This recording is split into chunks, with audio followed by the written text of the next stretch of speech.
Hello అండి, welcome to our channel. ఈ వీడియోలో నేను థ్రెడ్ పైపింగ్ని ఏ విధంగా వేయాలి ఫ్రంట్ పార్ట్లో అయితే ఇక్కడ మీతో షేర్ చేసుకుంటున్నాను. చూడండి ఎంత చక్కగా వచ్చింది కదా. ఫినిషింగ్ అయితే చాలా నీట్గా వచ్చిందండి. మనం బ్లౌజ్ ఆది బ్లౌజ్ ఇచ్చింటారు కదా, సేమ్ అదే మెజర్మెంట్స్తో చాలా నీట్గా వచ్చింది అయితే బ్లౌజు. ఈ వీడియో వచ్చేసి ఫ్రంట్ పార్ట్ రెండు ఒకే వైపే పడుతుంటాయి కదండి, కన్ఫ్యూజ్ అవుతుంటారు కదా. ఆ విధంగా లేకోకుండా నేను ఏ విధంగా స్టిచ్చింగ్ చేస్తాను అనేది ఇక్కడ అయితే మీతో షేర్ చేసుకుంటున్నాను. ముఖ్యంగా ఈ వీడియో కొత్త వరకు చాలా బాగా లైనింగ్ క్లాత్ ఉంటుంది కదా, లైనింగ్ క్లాత్కి మనం థ్రెడ్ పైపింగ్ అయితే అటాచ్ చేసుకోవాలి. ఫస్ట్ ఎప్పుడైనా అంతే, థ్రెడ్ పైపింగ్ వేయాలంటే ఇన్విజిబుల్ థ్రెడ్ పైపింగ్ లైనింగ్ క్లాత్కి వేసుకోవాలి. మెయిన్ క్లాత్కి వేసుకుంటే ఫినిషింగ్ అనేది నీట్గా ఉండదు. లైనింగ్ క్లాత్కి వేసుకుంటే మనకి బాగా కూర్చుంటుందండి. ఫస్ట్ మనం తీసుకుంటాం కదా, రెండు ఒకే వైపుకి ఆపోజిట్లో పెట్టుకోవాలి. ఒకే వైపుకి అయితే అస్సలు పెట్టుకోకూడదు. అట్లా ఒకే వైపుకే పెట్టుకోవడం వల్లనే ఆ ప్రాబ్లమ్స్ అయితే వస్తుంటాయండి. రెండు ఒకే సైడే పడడం వల్ల మళ్ళీ అంతా ఇప్పి మళ్ళీ కుట్టి టైం వేస్ట్ అవుతుంది, వర్క్ కూడా వేస్ట్ అవుతుంది, ఫినిషింగ్ కూడా అంత నీట్గా ఉండదు. ఇప్పి కుట్టడం వల్ల మనం ఒకేసారి చూసుకొని కుట్టుకుంటే మనకి టైం అడ్జస్ట్మెంట్ అవుతుంది, వర్క్ కూడా ఫినిష్ అవుతుంది త్వరగా అనేది. ఇప్పుడు కట్ చేసుకోవాలి. సేమ్ ఇదే విధంగా మధ్యలో కూడా కట్ ఇచ్చేసుకోవాలి. మన మెయిన్ క్లాత్ ఉంటుంది కదండి, మెయిన్ క్లాత్ అనేది దీని మీదకి పెట్టుకోవాలి. చూడండి అసలుకి ఎంత నీట్గా వచ్చిందో కదా. కుట్టు కూడా మనం పక్కకు పడుకోకుండా దాని మీదే పడేటట్టు చూసుకొని నిదానంగా కుట్టుకోవాలి. ఇప్పుడు ఇదైతే మెయిన్ క్లాత్ అండి. మెయిన్ క్లాత్ని ఆపోజిట్లో రెండు సైడ్లు పెట్టుకొని ఈ విధంగా అయితే నేను స్టిచ్చింగ్ అయితే చేసుకోవాలి. లైనింగ్ క్లాత్ ఉంది కదండి, లైనింగ్ క్లాత్ మీదనే మెయిన్ క్లాత్ పెట్టుకొని స్టిచ్ చేసుకోవాలి. చూడండి మనం మెయిన్ క్లాత్ కూడా చూసుకోవాలి, ఆపోజిట్లో పెడుతున్నా అంటే రాంగ్ సైడ్ పెడుతున్నామా రైట్ సైడ్ పెడుతున్నామా. లైనింగ్ క్లాత్ అనేది రాంగ్ సైడ్లో ఉండాలా, మెయిన్ క్లాత్ వచ్చేసి రైట్ సైడ్లో పెట్టాలి.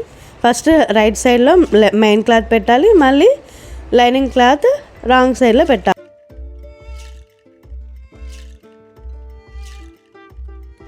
ఫస్ట్ మెయిన్ క్లాతే పెట్టాలి. మెయిన్ క్లాత్ పెట్టిన తర్వాత లైనింగ్ క్లాత్ ఈ విధంగా ఆపోజిట్లో పెట్టుకొని మనం ఇందాక వేసాం కదా కుట్టు థ్రెడ్ పైపింగ్కి, సేమ్ దాని పక్కనే పడేటట్టు చూసుకుంటూ కుట్టుకోవాలి. నిదానమైన పర్వాలేదండి, కొంచెం స్లో అయినా కరెక్ట్గా కుట్టుకోండి. ఎందుకంటే మనం మరి ఇప్పి కుట్టుకుంటే ఎంత ఫినిషింగ్ అనేది ఉండదు. దానికోసం అయితే నేను చెప్తున్నాను పదే పదే. ఇక్కడ ఇంకా ఎక్స్ట్రా ఉన్న క్లాత్ని అంతటిని మనము కట్ చేసుకోవాలి.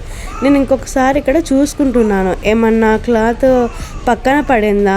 క్లాత్ పక్కన పడితే మరి మనము ఇంకొకసారి వేసుకోవాల్సి ఉంటుంది. అట్లా లేకోకుండా ఇప్పుడే చూసుకుంటే మనకి ఇప్పుడే ఒకవేళ అడ్జస్ట్మెంట్ చేసుకోవచ్చు. సేమ్ ఇది కూడా అంతేనండి. ఎక్స్ట్రా ఉన్న ఫ్యాబ్రిక్ని మొత్తం అంతటిని కట్ చేసుకొని అక్కడక్కడ టక్స్లు అయితే పెట్టుకుంటున్నాను. చూడండి కొత్తగా నేర్చుకునే వారికి కూడా చాలా బాగా యూస్ఫుల్ అవుతుందండి. ఇంకా మీ ఫ్యామిలీ మెంబర్స్లో ఎవరైనా కొత్తగా నేర్చుకునే వారు ఉన్న టైలరింగ్ స్టిచ్చింగ్ వీడియోస్ ఇంట్రెస్ట్ ఉన్న వాళ్ళకు కూడా షేర్ చేయండి. ప్లీజ్ మన వీడియోని అయితే లైక్ చేయండి ఫ్రెండ్స్. ఇంకా కొత్తగా చూస్తున్న వారైతే ఖచ్చితంగా సబ్స్క్రైబ్ చేసుకొని అయితే ఉంచుకోండి.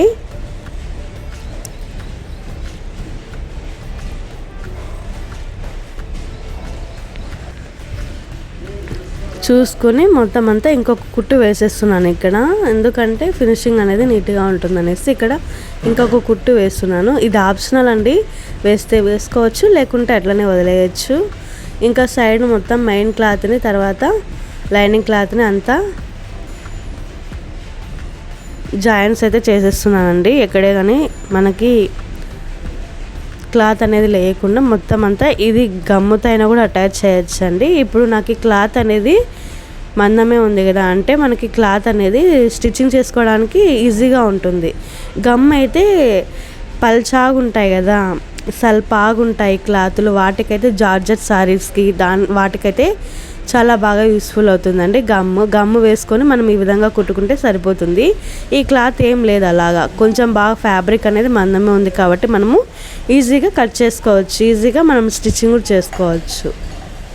దానికోసమైతే నేను ఇక్కడ గమ్ అయితే పెట్టలేదు.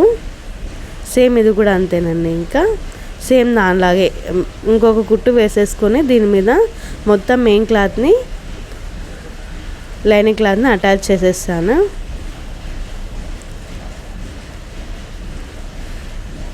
ఎక్స్ట్రా ఉన్న ఫ్యాబ్రిక్ అంతా కుట్టేసిన తర్వాత చూడండి ఎంత నీట్గా వచ్చింది కదా ఫినిషింగ్.